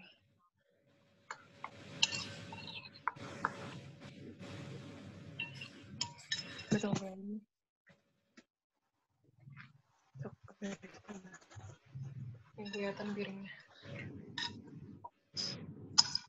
we're literally putting them on banana leaves. And then these are the fresh cucumbers or whatever vegetable, you know. So either it's not cooked or it's boiled. Okay, so This is the chicken. It's called ayam suwir kemangi, or the shredded chicken with, these are the basil leaves. So the kemangi or the basil leaves are these. It's giving the chicken some freshness and some aroma. And then these are the uncooked cucumbers. This is the rice. I have washed my hands. And you literally just do this. I don't know if you eat rice with your hands in Mexico, but we literally eat rice with some hands like this. Usually like the bule or the fans, but it's the tip of our hands like this, with some chicken like this, and then just eat it.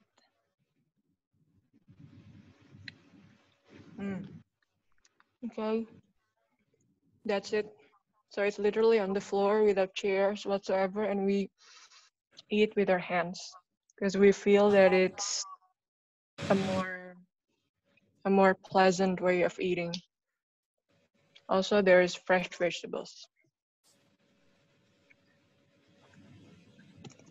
So, okay, I'm still chewing, but if there are questions, I think you can ask several questions if you want.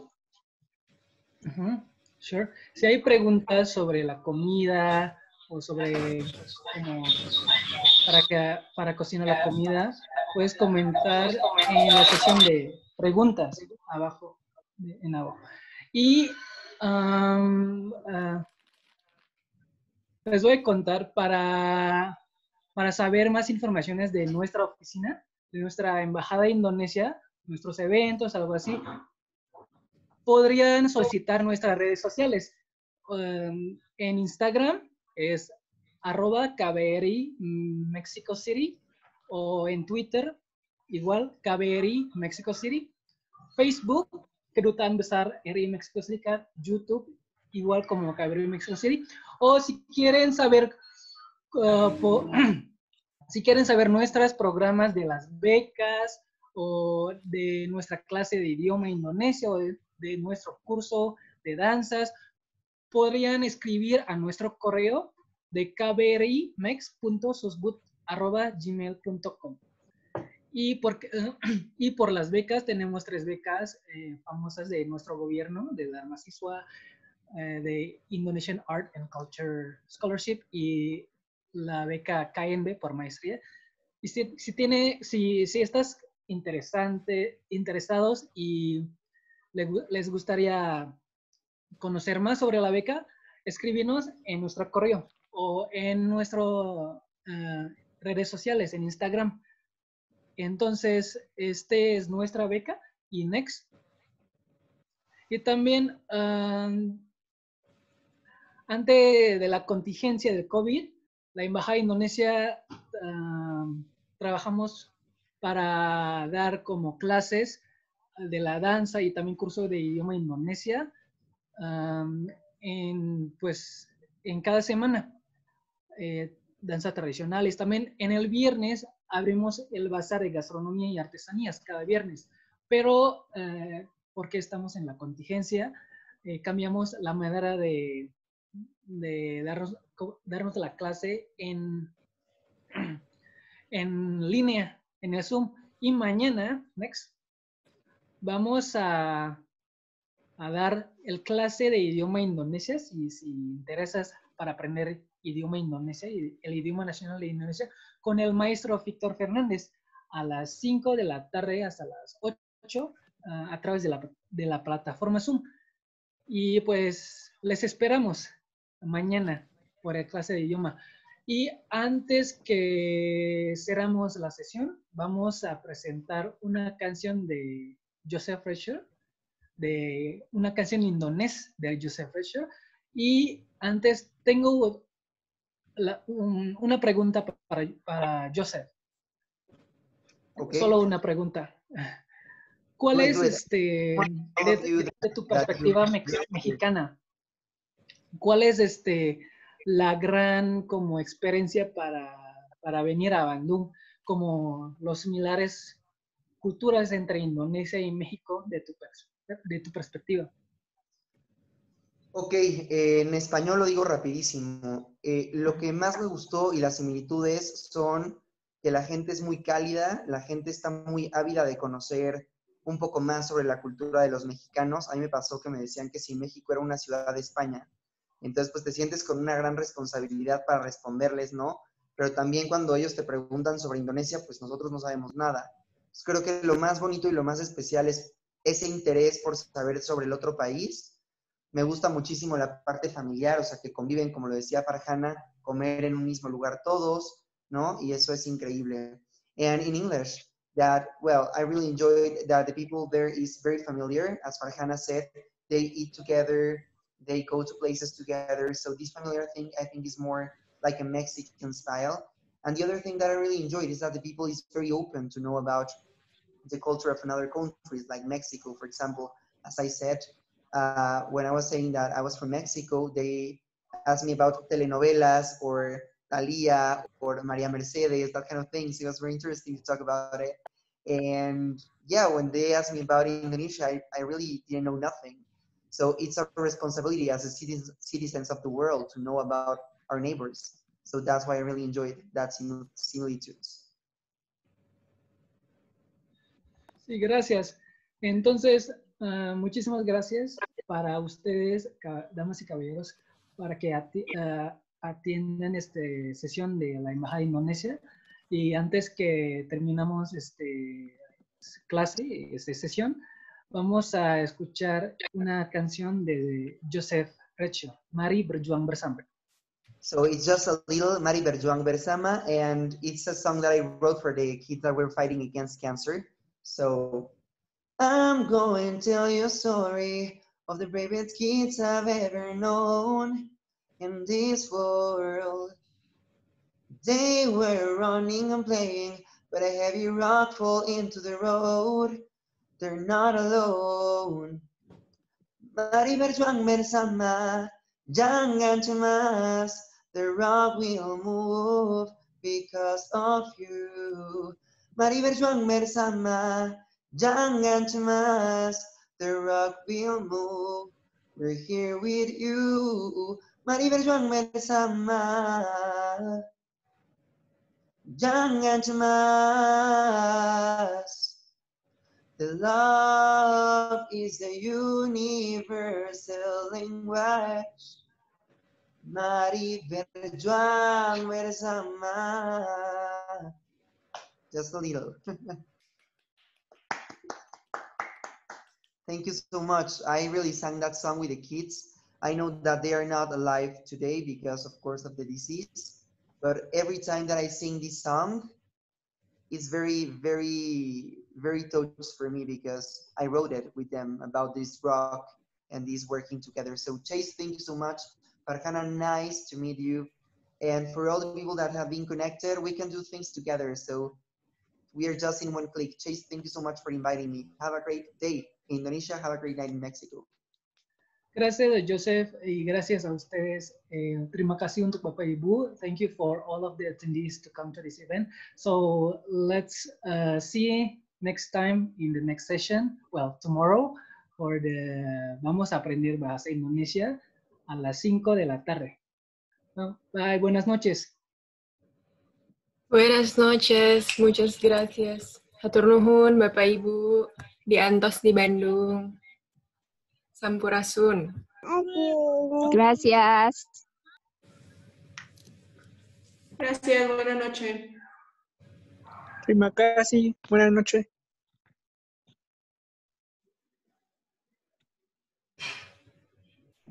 Sama-sama, sami-sami.